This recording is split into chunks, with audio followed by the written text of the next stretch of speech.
Being Brown at Work Live, which is what? You guys know what I always say, my favorite time of the week. Favorite time of the week. And on this session, I'm going to talk about something that I know we deal with, but I'm not sure that it's discussed often, right? Because unfortunately, things like this have become normalized, which is dangerous in a lot of aspects. But it has become normalized, frankly, since 2020. Although polarizing conversations have happened long before that, they just have taken a whole different level, different connotation, different cadence.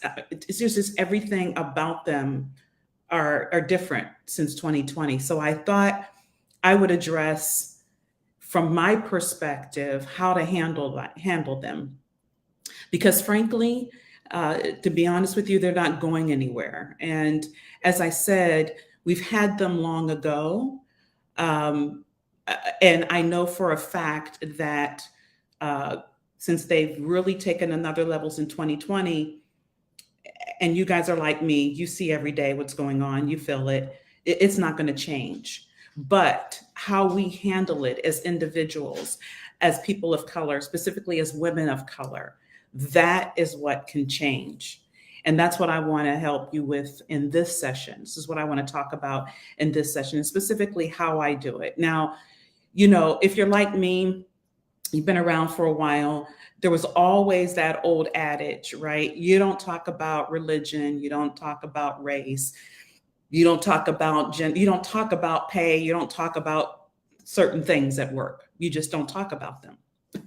Old adage, right? Because we all know that people talk about salaries, they talk about pay, they talk about religion, they talk about race, ethnicity, gender. All those topics are discussed in the workplace. Some of them outwardly and openly, some of them covertly, but they're talked about. So that's an old adage. And frankly, I'm going to be honest with you. There has been more times than not that I've welcomed the conversation. And that's why I thought I would handle this as a topic for one of my lives, because it has proven to be, for me, an opportunity to educate.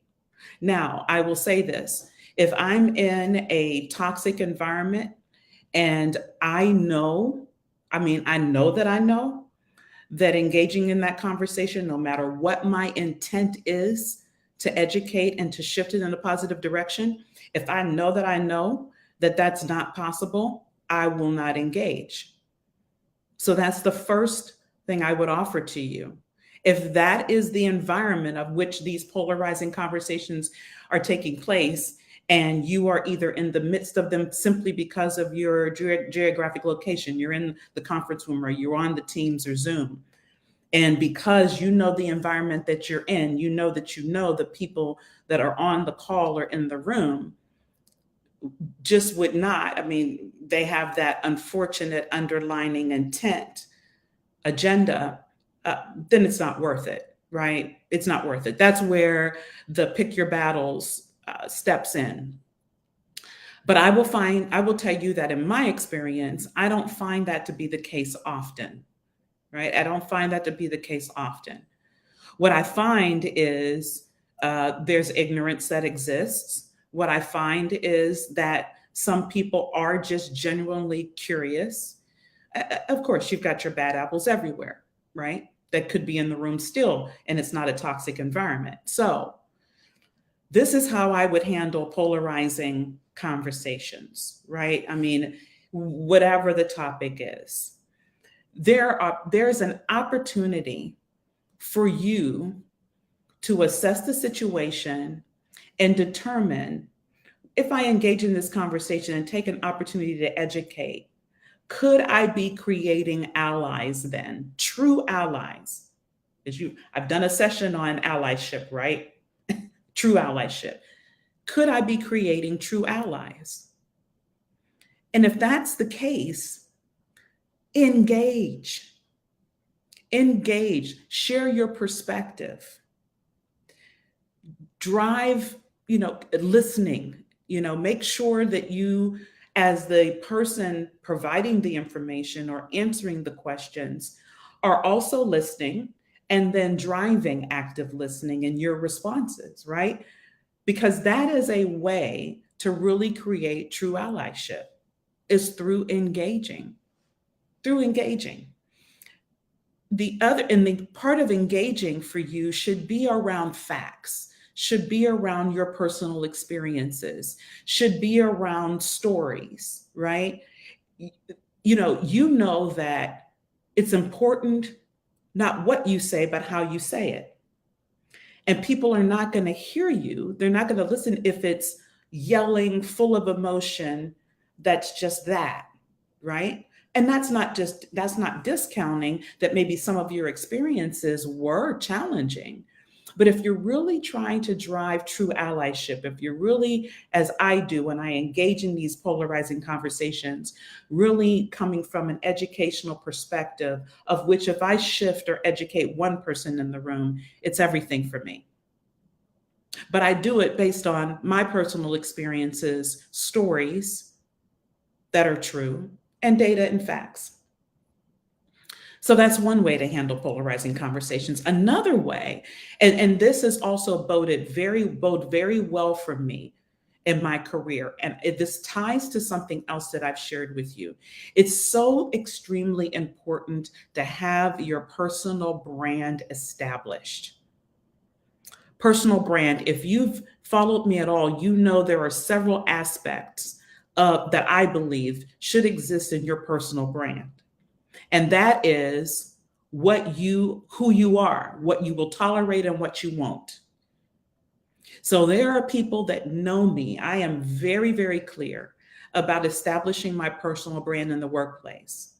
They know I don't need to communicate with abusive language. I don't speak on a regular basis using 4-letter words. I know it's natural. It happens in the workplace. I don't have a problem with it. It's just not my choice of conversation. It's just not my choice of communication.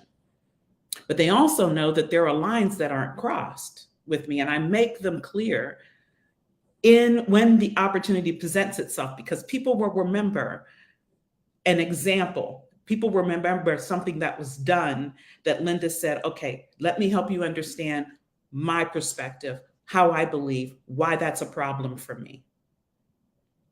So my personal brand sets the stage for people that decide they either want to ask a question or make a comment, and I'm in the room and it's directed to me, or they want my involvement, engagement, my insight, my thoughts, right? So I will tell you, conflict management, polarizing conversations, as challenging as they can get, your personal brand will go a long way. People understanding who you are, what you stand for, what your virtues and beliefs are, what you will not stand for, is extremely, extremely important.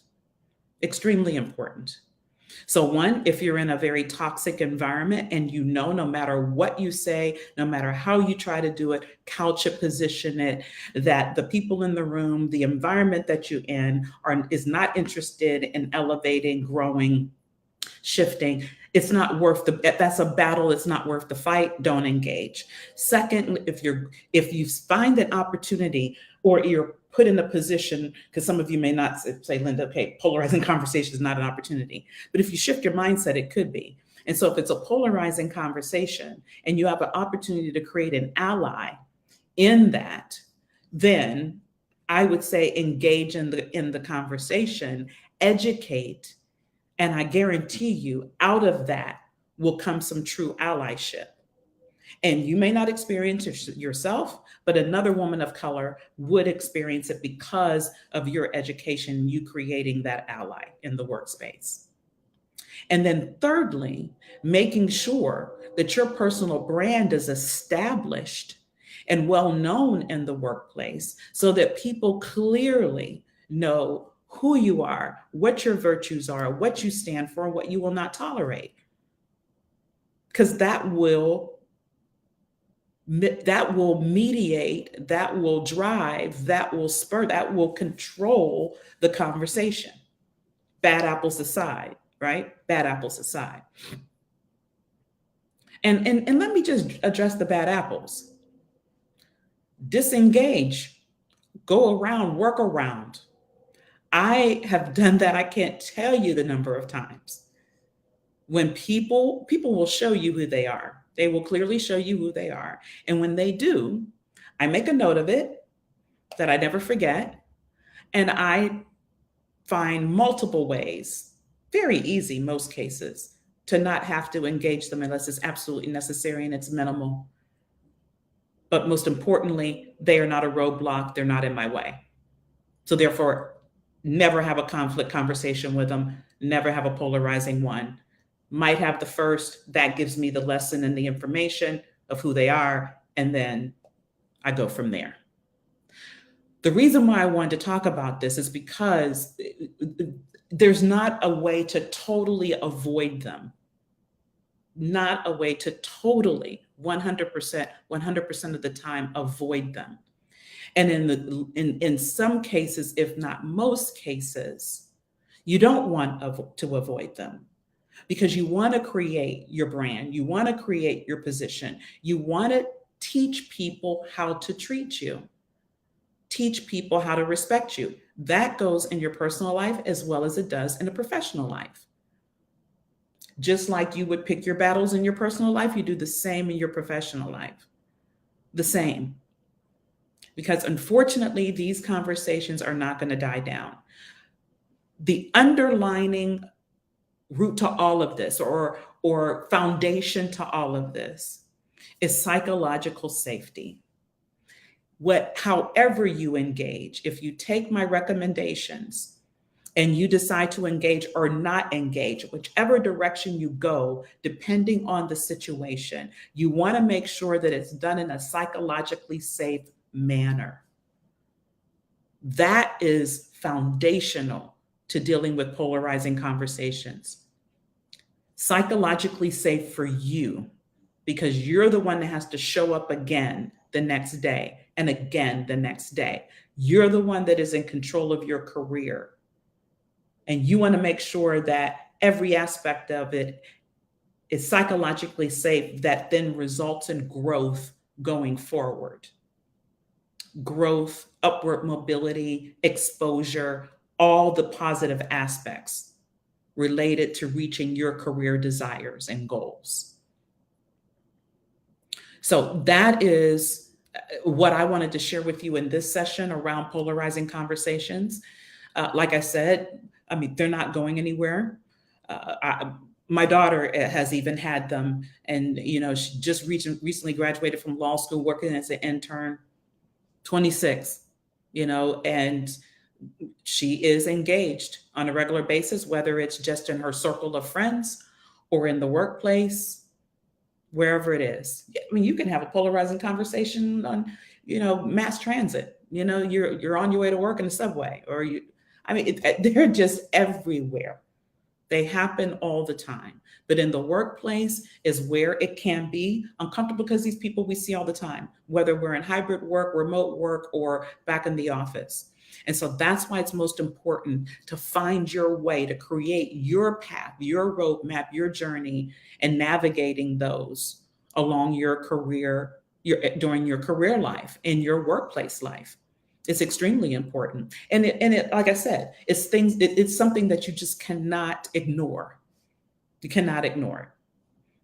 I know most of you try on a regular basis, and then you end up being the person that's not in the room. Then you end up being, see, it has this flip side, right? I mean, it's not the best conversations to be in, but then at the same time, they're wondering, okay, does she have a voice? Does she have an opinion? Does she lead? Does she, can her gravitas show up in her executive presence in the most uncomfortable situations?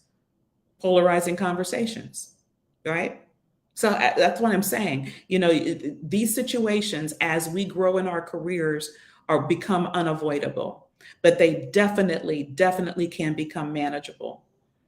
Yes, Barrington joined me live. You're right. Yeah, people show you who they truly are. Yeah. Oh, great. I love Barrington says, learn to set boundaries and what you will accept, not accept, and conversations respectfully. Yes, Barrington. Yes, that is so very true.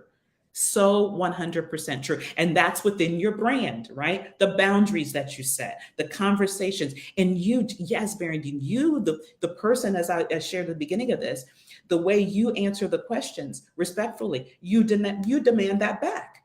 That's part of your personal brand, what you will accept, what you won't. So true, Barrington. I appreciated that comment because that is true. And setting boundaries clear, and you got to live in them and walk in them consistently, right? Consistently. But as he would know, as many of you know, because I know Barrington, I know he deals with them, lives with them daily in his workplace. As many of you know, as I said, they're not going anywhere, but they are manageable. Do not shy away. Establish yourself completely, definitely, without reservation, authentically, and psychologically safe with the boundaries, as Barrington mentioned in his comment here with me live. Then polarizing conversations no longer become polarizing. They no longer become polarizing. So I would love to hear from others, just like Barrington shared his point of view. I would love to hear from the rest of you. Put your comments in the chat, whether you're here with me live or you catch this on the replay on any of the social media channels that this is on. I would love to hear your perspectives, just like Barrington shared. How do you handle polarizing conversations? Has anything I shared resonated with you? Or how has it not worked for you? Let's talk about the opposite and what we could have done differently. Would love to hear your comments and your feedback. Thanks everyone for joining me live. If you have any questions, you caught this on the replay, send me an email, DM me. Would love to engage one-on-one about this topic. But definitely one that I wanted to share and touch and make sure I give my perspectives on. It's critical to our survival. It's critical to our workplace success. It's critical to us moving forward. It's critical to bringing our full selves to work, being authentic in that process. It's critical. So until next